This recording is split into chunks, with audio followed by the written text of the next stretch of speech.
Okay, I'm going to be going over how to use the Audiostar Pro for diagnostic audiometry. To make sure it's turned on, the power button is over on the right side. The headphone plugins are on the left. You want to make sure that they are plugged into the correct color.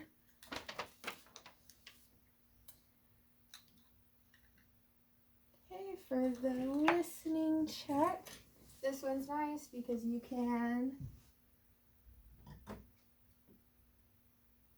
grab the headphones, and I can't really see me very well. Okay. Don't do that.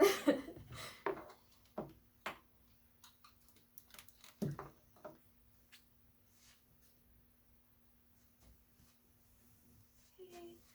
And actually put them on, and then make sure that you've got the correct one selected tone or on the. It is kind of hard to see, not gonna lie. Right on the right ear, 1,000 for 30-ish. When I present the tone, make sure that you can hear it, that you can hear a difference in the intensity levels, that you can hear a difference in the tones.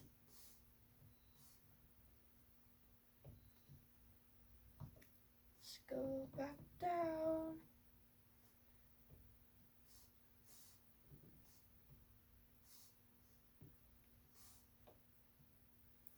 Okay, changing ears.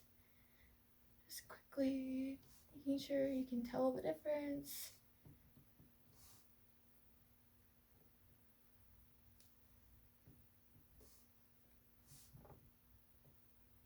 Okay.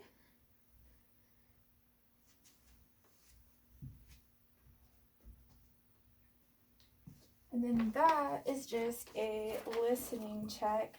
A biological check would be if you knew your own thresholds to actually keep track of and make sure that it lines up with what you know it's supposed to be. Okay, for the transducer selection, you have your list here. Got the phones, the bone speaker inserts. Right, to select the stimulus, I got it set to tone right now, and to present it, this button here can change ears, can change the frequency down with these two arrow buttons, and then intensity is going to be this knob here.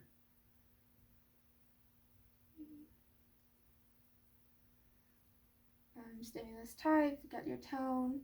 Your mic actually takes you over to the speech stuff. Then you can also select for your narrowband noise, speech noise, and white noise down on this list. And then, like we said, the ear display right now is set to show you them separated. In order to put them together, go to configure, out in your settings, then the graph orientation, you select combine, save, and you go back to your screen. It'll show you both of them put together. Right now it's on the right, and then you can change it to the left and it'll change colors. To undo that, you just go back to configure, settings, and then right left. You could also select left right, but I like it on right left. Then just back to the screen.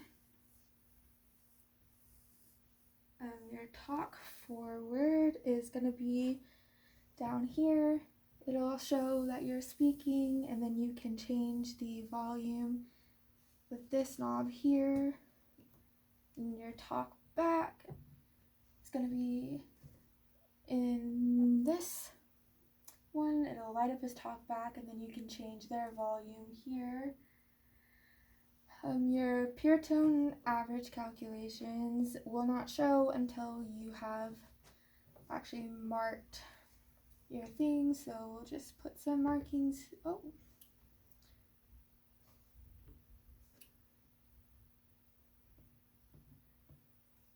Okay, so we're gonna hit store.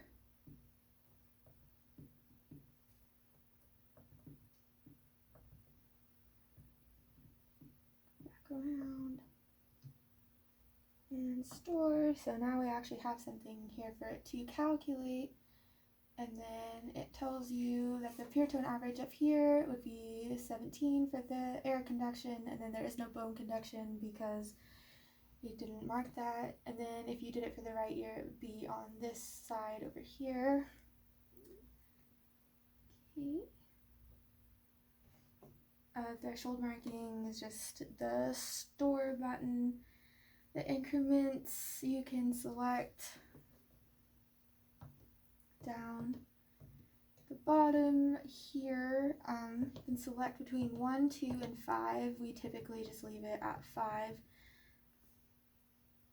The extended range means that once you get to a certain decibel level, it will change colors to show you that at that point you can be causing damage, and it just lets you know that you might not want to do that. Masking level and presentation, so that's usually whenever you start looking at your channel 1, channel 2. Say right now I have it on the inserts,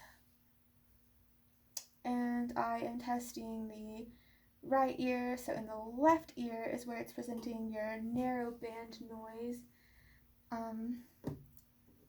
You can just present the stimulus with the presenting button. You can have it on continuous so that the whole time